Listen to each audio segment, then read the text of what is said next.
MP board class 12th वाले सभी students का यहाँ पर समाजशास्त्र का जो पूरा पेपर और उसका सॉल्यूशन है वो आ चुका है। माय डियर फ्रेंड्स, आपकी स्क्रीन के सामने प्यारे बच्चों ऐसा क्वेश्चन पेपर बता रहा हूँ जो कि आपको परीक्षा में 100% दिया जाएगा और आपसे ये प्रश्न पत्र पूछा भी जाएगा। जितने भी छात्र इस वीडियो को देख रहे हैं तो मैं आपसे यही कहूँगा कि इस क्वेश्चन पेपर को बिल्कुल भी आपको मिस नहीं करना है, क्योंकि पूरा का पूरा पेपर है और एक भी क्वेश्चन बाहर आपका नहीं जाएगा। ये मेरा आप सभी छात्रों से वादा है। ध्यान से पूरा पेपर देखें, एक भी क्वेश्चन आप मिस नहीं करेंगे, क्योंकि पूरा पेपर आ चुका है जो परीक्षा में आपको दिया जाएगा। देखिएगा, क्वेश्चन आपकी स्क्रीन के सामने है जो आपको परीक्षा में दिए जाएंगे और इस सारे के सारे प्रश्न आपको क्या कर लेना है, याद कर लेना है। क्वेश्चन अगर आपने मिस कर दिए तो माय डियर फ्रेंड्स बाद में आप पछताओगे, ये मेरा आपसे वादा है। जनसंख्या वृद्धि का सिद्धांत प्रतिपादित किया है, तो जनसंख्या वृद्धि का जो सिद्धांत है वह किसने प्रतिपादित किया है?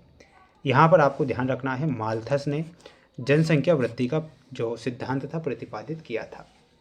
भारतीय संस्कृति की प्रमुख विशेषता क्या है? तो विशेषता हो जाएगी अनेकता में एकता। भारत में दहेज निरोधक अधिनियम कब पारित होता है? तो प्यारे बच्चों सन 1961 आपको यहाँ पर करेक्ट करना है। सन 1961 जो होगा हमारा सही और सटीक आंसर हो जाएगा। अगला क्वेश्चन आएगा कि भारत में सामाजिक आंदोलन पुस्तक के लेखक कौन है? तो इसमें आपको लिखना है माय डियर फ्रेंड्स, और वो हो जाएगा M.S. राव।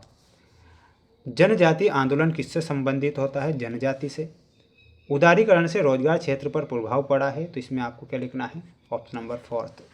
स्क्रीनशॉट ले लो जल्दी से और याद करके जाना इन सभी प्रश्नों को, क्योंकि ये जो प्रश्न हैं आपको परीक्षा में दिए जाएंगे। तो स्क्रीनशॉट ले लेना है सभी को, इंग्लिश मीडियम वाले भी ले लीजिए ना।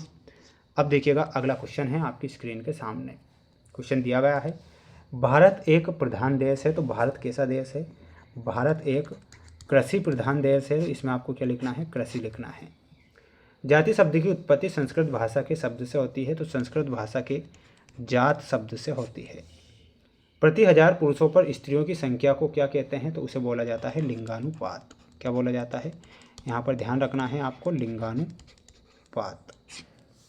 अंतर्राष्ट्रीय महिला दिवस कब मनाया जाता है? 8 मार्च। कब मनाया जाता है? 8 मार्च को। अपने क्षेत्र के लिए अधिकार की मांग क्या कहलाती है? तो उसे बोला जाता है क्षेत्रवाद। तो यहाँ पर आप क्या लिखेंगे? क्षेत्रवाद। हरित क्रांति के कारण के उत्पादन में वृद्धि हुई है, तो इसमें आपको लिखना है गेहूं। भारत में अर्थव्यवस्था प्रचलित है, तो भारत में मिश्रित अर्थव्यवस्था जो है प्रचलित है, तो यहाँ आप लिखेंगे मिश्रित। ठीक है, तो ये आपके रिक्त स्थान हो चुके हैं जिन्हें आपको अच्छे से याद करना है। जितने बच्चे वीडियो को देख रहे हैं तो चैनल को सब्सक्राइब जरूर करें। हिंदी विषय का क्वेश्चन पेपर भी बता दूंगा, बिल्कुल आपको टेंशन नहीं लेना है। श्रम विभाजन। श्रम विभाजन में क्या हो जाएगा? औद्योगिकरण। उदारीकरण में क्या हो जाएगा आपका? वैश्वीकरण को प्रोत्साहन। जमींदारी उन्मूलन में मिलाना है सन 1951। कीटनाशकों का उपयोग प्रदूषण में वृद्धि। जाति का निर्धारण जन्म से। सुधार आंदोलन आदर्श समाज। तो ये आपकी जोड़ी यहाँ कंप्लीट हो चुकी है। अब आप इसे क्या करेंगे? याद कर लीजिएगा।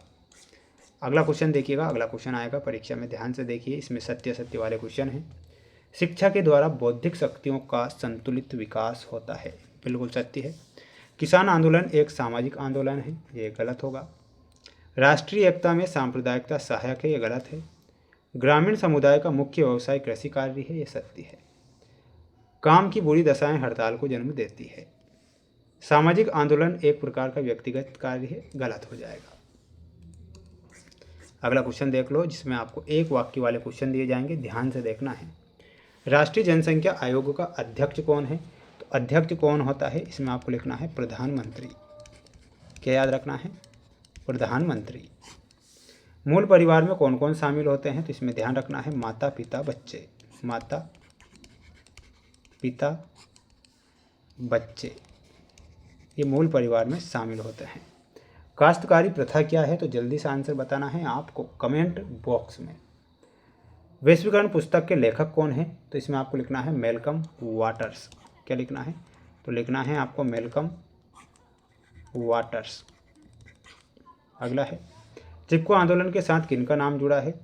तो बचपन से आप पढ़ते आ रहे हैं सुंदर लाल बहुगुणा के बारे में, इसमें आपको लिखना है सुंदर लाल बहुगुणा। मजदूर संघ अधिनियम कब पारित होता है? 1926। आदिवासी महासभा का गठन किस जनजाति के द्वारा हुआ था? इसमें लिखना है संथाल जनजाति। क्या लिखना है? संथाल। ये आपको यहाँ पर ध्यान रखना है। सभी बच्चे इस क्वेश्चन पेपर का स्क्रीनशॉट ले लेंगे और चैनल पर नए हैं तो सब्सक्राइब करके रखना है। या इंग्लिश मीडियम वाले बच्चे भी स्क्रीनशॉट ले लेना, ठीक है। सभी को चैनल को सब्सक्राइब जरूर करके रखना है। अगला जो सेट पेपर होगा परीक्षा के लिए बहुत ही बेस्ट और मोस्ट इम्पोर्टेंट लेकर आऊँगा, तो उसे भी आपको याद करके जाना है।